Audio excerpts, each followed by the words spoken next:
kali kita bertemu.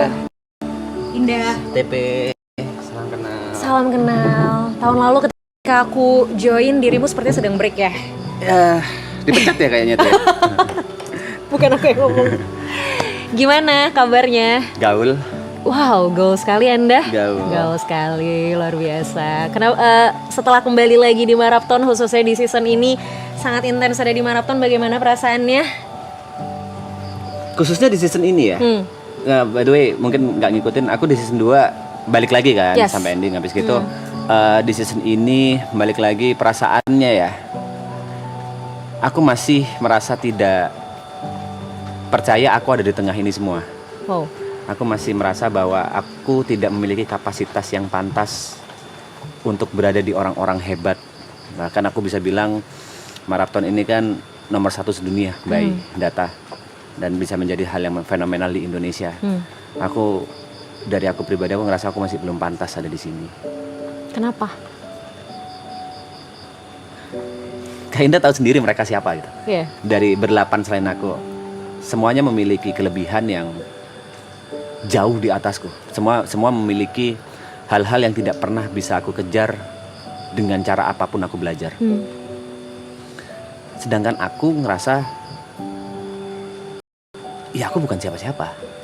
Aku ngerasa aku nggak bisa ngebantu apa-apa buat mereka. Jadi aku ngerasa aku di sini pure digendong, dibantu sama mereka, derajatku dinaikkan, dan aku masih belum tahu gimana caranya aku ngebalas semua kebaikan itu.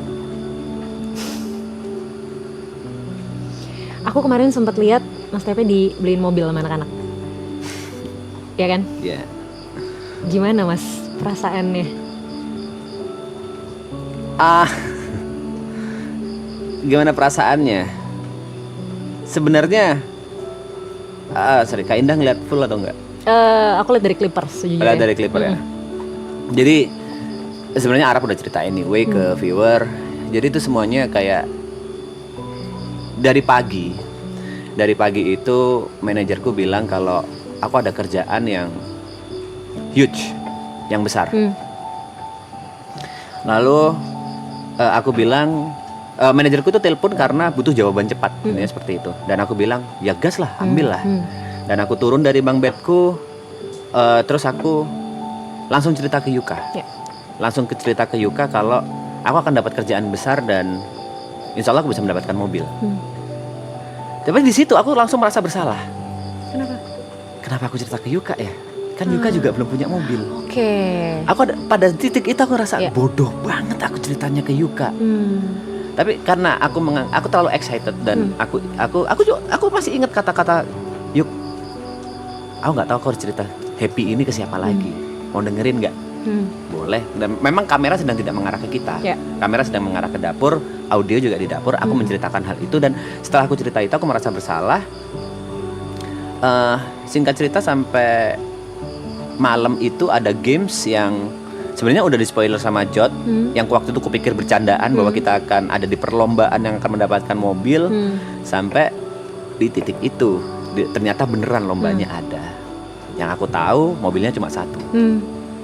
Sampai aku bertarung sama Yuka. Game pertama dimenangkan oleh Yuka, game kedua dimenangkan oleh aku, dan game ketiga split or steal.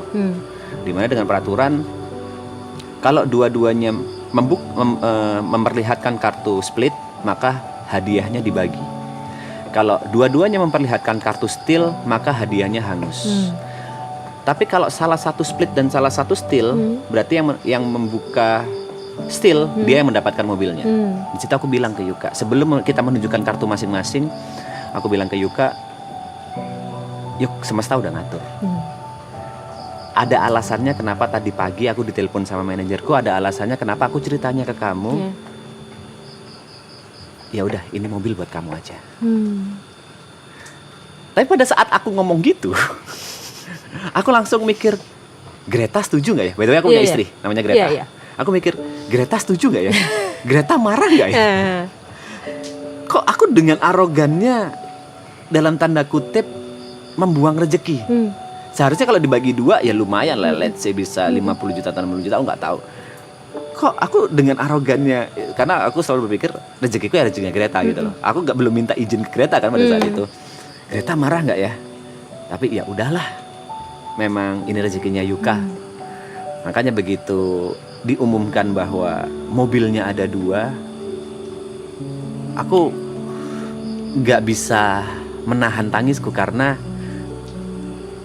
anjing, aku nggak suka momen ini, nggak suka gini. Papa kan selalu bilang, hitung-hitungan matematika dalam Islam itu nggak sama kayak hitung-hitungan matematika dalam kehidupan nyata. Setuju. Kalau dalam matematika 1 dikurangi 1 sama dengan 0. Iya. Tapi kalau dalam kehidupan nyata 1 kurangi 1 itu bisa menjadi bermakna. Yes. Entah itu buat kamu atau buat orang lain. Kayak quotes itu langsung muncul di otakku. Saat itu. Langsung muncul kayak, aku dapat mobil juga. Itu aneh. Dan apalagi dengan seluruh kasih sayang atau perjuangan dari teman-temanku yang udah gendong aku secara karir, udah naikin aku, udah bantu aku sampai di titik ini. Yang kalian kasih kebanyakan loh. Yang kalian kasih kok aku ngerasa nggak pantas untuk mendapatkan itu semua. Jadi ya itu rasanya aku bisa mendapatkan mobil. Oke. Kenapa kamu ngerasa nggak pantas, Mas?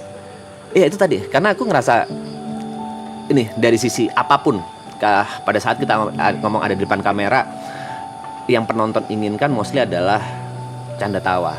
Aku bukan tipe orang yang bisa melawak. Yeah. Let's say aku orang yang paling bodoh lah di sini. Secara IQ mungkin aku yang paling rendah.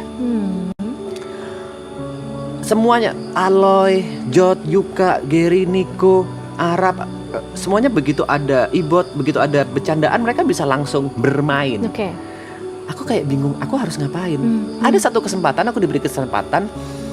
Aku ngefans banget sama Vindes. Waktu itu kita collab sama Vindes. Terus aku diberikan sebuah panggung. Aku bingung mau ngapain. Aku bilang, aku gak bisa. Aku bukan pelawak. Aku bilang kayak gitu. Aku ngerasa aku gak pantas. Aku gak sepintar mereka. Aku gak selucu mereka. Aku gak sehebat mereka. Ya kayaknya ini bukan tempatku deh. Maksudnya bukan tempatku dalam artian aku amat sangat beruntung ada di sini, digendong sama mereka.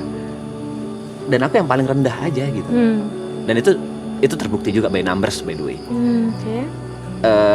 Selepas season 2, angkaku yang paling kecil di antara semua by follower, by apapun. Tapi ya aku memahami hal itu karena memang sebagai seorang entertainer, mungkin aku yang harus banyak belajar.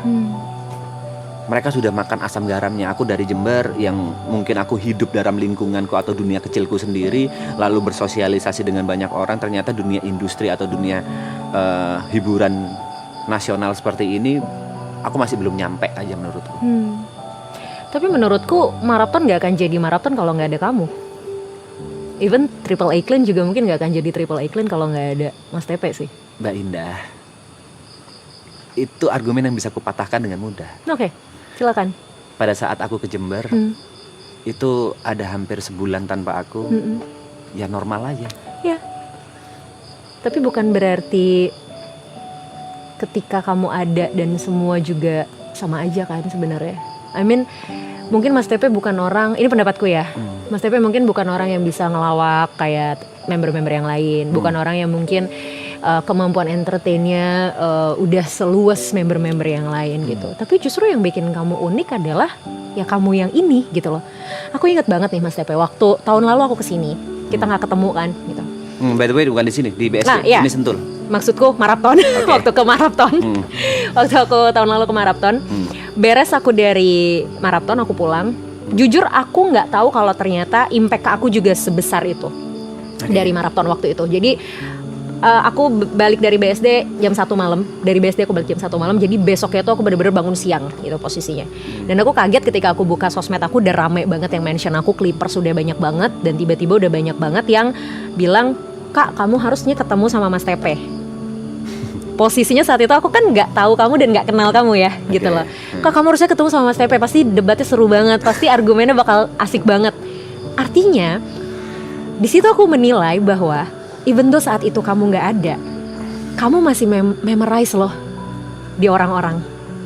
Salah, yang mereka inginkan itu perpecahan, yang mereka inginkan itu perdebatan, bukan obrolan yang seru seperti yang mungkin didapatkan. Kan aku juga nonton klip-klipnya kan, Yeah. kayak semuanya bisa cerita. Sama aku kan nggak mungkin kan terjadi seperti itu. Kan lagi Who perdebatan. knows? Ya, yang people inginkan ya perdebatan. Mereka suka perpecahan. Ya karena mungkin itu yang menarik dari dirimu.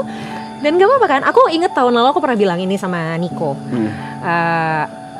Kalaupun orang lain lebih baik dari kita, kalaupun kita menilai orang lain lebih baik dari kita, belum tentu kita buruk. Setuju. Jadi kalau tadi Mas Tepe bilang ya mereka semua ini orang-orang hebat, mereka semua jauh di atas Mas Tepe. Tapi sebenarnya Mas Tepe juga orang yang punya kemampuannya sendiri. Tidak gitu loh. buruk kan? Tidak buruk. Tapi tidak menghapus fakta bahwa aku nomor 9 dari per 9 dari antara mereka semua. Aku adalah orang yang sebenarnya mendapatkan sesuatu hal yang tidak pantas aku dapatkan dari seluruh apa yang aku lakukan gitu. Seharusnya kreditnya tanpa aku pun mereka udah gede.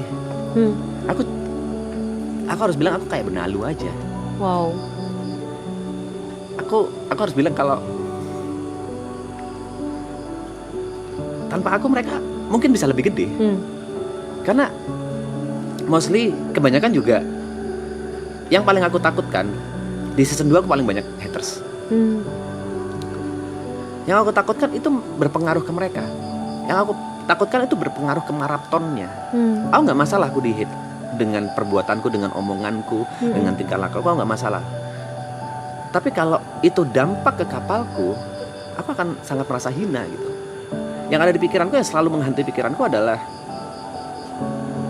andai maraton tanpa TP harusnya bisa lebih gede. Layaknya benalu. Oke, apakah ada jaminan untuk itu? Nggak ada. Kita kalau ngomong what if nggak akan pernah kelar. Yes. Nggak ada jaminan. That's why. Artinya kan ada kemungkinan juga maraton tanpa TP juga bisa jadi maraton yang berbeda gitu. Maksudnya belum tentu jadi maraton yang seperti sekarang kan. Ya.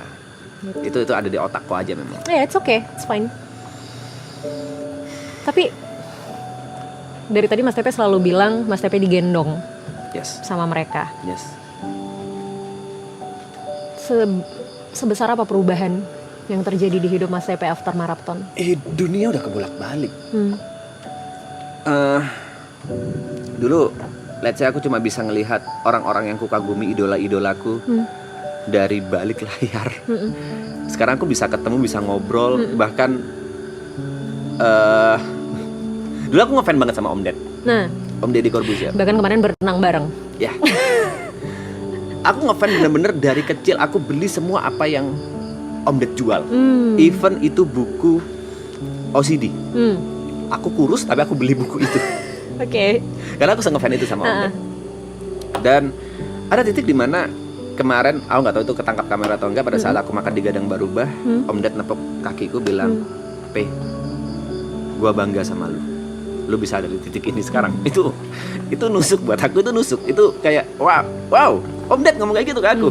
Wow, itu buat aku means a lot.